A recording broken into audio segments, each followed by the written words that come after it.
1:47, seguimos en este camino tras las huellas de la sierra. Entre otras muchas cosas, lo que hacemos de vez en cuando es tratar de recordar esas profesiones olvidadas de la sierra. Hoy, ni más ni menos que Guillermo Herrero nos va a hablar de la figura del lobero. No sé si alguno de nuestros oyentes habrá conocido esa figura, pero hoy nos la va a recordar Guillermo. ¿Cómo estás, Guillermo? ¿Qué tal? Pues muy bien, otra vez por aquí, Sonia. Otra vez por aquí, hablándonos de esas profesiones olvidadas, ¿no? Sí, creo que es un espacio muy bonito este que estamos haciendo porque estamos recordando pues profesiones que están desaparecidas y que probablemente mucha gente no ha oído hablar de ellas o a lo mejor solo de oídas, y vamos a detallar un poquito en qué consistían. Bueno, pues vamos a explicar, aunque deja poco a la imaginación el nombre, pero ¿de qué se encargaba el lobero? Pues hoy en día casi todas las profesiones que ejercemos son en un despacho, con un techo, con comodidad, pero claro, antiguamente ahora nos es difícil. Todavía existen profesiones, por supuesto, al aire libre, pero antiguamente pues eran casi todas, prácticamente todas, y se hace difícil imaginar cómo era la vida de aquellos lugareños y cómo eran esas profesiones que ejercían los vecinos de la sierra hace casi 2 siglos. Una de esas profesiones precisamente es la que me dices, la de lobero, que era una profesión que, fíjate, gozaba de un enorme prestigio popular. Tenía mucho prestigio la persona que la ejercía. Y, por supuesto, hoy es una profesión que está en desuso, afortunadamente. Y también, afortunadamente, porque así no matan a los lobos, pero desafortunadamente porque encontrar un lobo en la Sierra de Guadarrama, Sonia, como sabes, es casi un milagro. Luego lo comentaremos.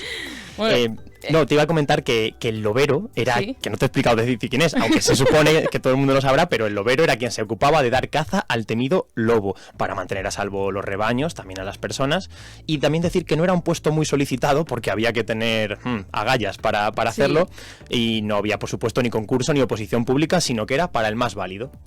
Bueno, hay que ponerse en aquel tiempo, para tratar de entender también esta profesión y en qué circunstancias se dio, que claro, hoy nos puede sorprender muchísimo. Así que las circunstancias hacían que existiese esa figura. ¿Y hubo algún lobero famoso? Sí, los que ejercían la profesión de lobero eran normalmente los más intrépidos del lugar. Eran los que, a base de sus acciones, pues demostraban que tenían, como digo, agallas y obtenían ese reconocimiento y la recompensa de los vecinos de manera voluntaria. Es decir, no era una profesión pública que pagara el ayuntamiento, sino que eran los propios vecinos los que les recompensaban.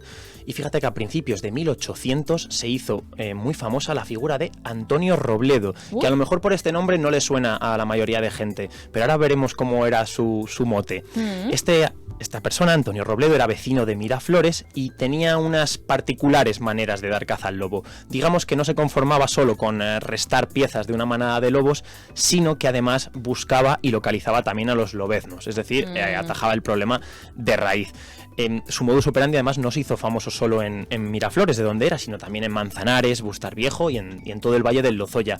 Era más conocido como el tío Francachela, que este nombre le sonará a los vecinos de Miraflores, sí, por una fuente que lleva su nombre.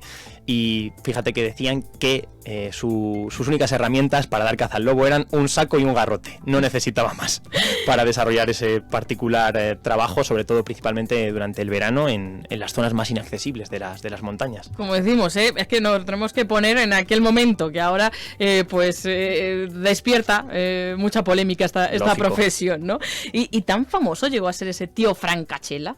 Sí, fíjate que era tan famoso que por aclamación popular la Diputación le concedió una pensión, un título y una pensión vitalicia. Anda. Para pagar de alguna manera esa gran labor que había hecho para ayudar a todos los vecinos, aunque como dice Sonia, hoy estaría en la cárcel, porque lógicamente los tiempos cambian y las circunstancias también. Incluso también el gobernador de Segovia le regaló una escopeta, un poco también como reconocimiento de su trabajo. Su figura también ha quedado en el recuerdo, como hemos dicho, en esa fuente de Miraflores, una fuente que uno de sus convecinos, una persona llamada Isidoro Jiménez, talló a las afueras, que todavía además es una de las fuentes más bonitas probablemente de Miraflores, y mira que hay fuentes en Miraflores. Sí. Está, como me has comentado, como comentábamos antes, fuera de micrófonos, estaba en la carretera de la Morcuera, ¿no, Sonia? Está ahí esa fuente. En esa subida, todos aquellos que hayan subido a la Morcuera tal vez hayan fijado en esa fuente, que también, bueno, los lobitos, que le llaman también, y se habrán fijado en ella.